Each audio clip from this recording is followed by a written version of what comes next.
Sarpa gelmeyi tanımadık ay. Şiire mi oldu? 750 demez. Siz sabah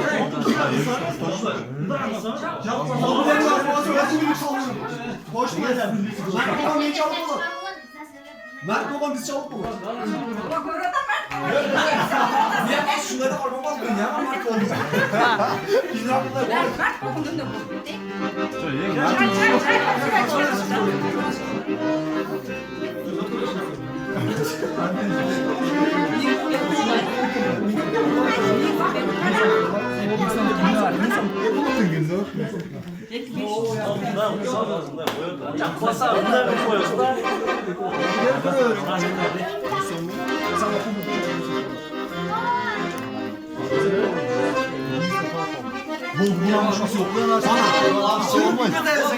Azı anlatsam baba zayıf eder. Bol yer.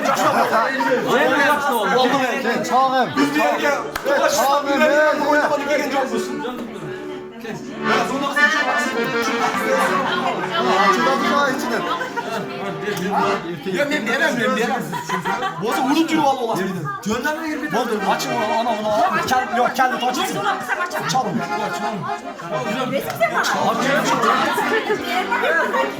Orada bir daha. Ya babam ver. Bunlar baktım açıklanayım mı? Koyar versin. Koyar ver. Kilolarını. Alırım girip çalıyor. Açın. Çarpı tutarlı görebilirsin yani çalın. Öz içinde bro. Ya dur. Biz onu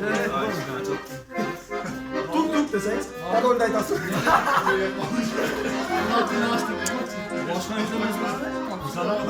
Bekerle minson uçuyor.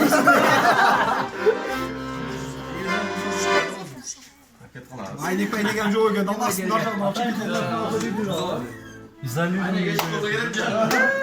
Brandy Roll diye çıkıyor. Şu tutma mı? Ölçük deseniz. Koydu zaten. Yemin toşuna beker gibi getiriyorum. Ya açtım.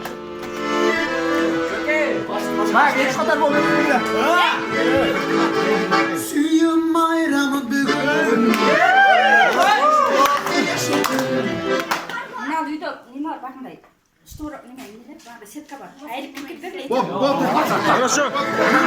Baktım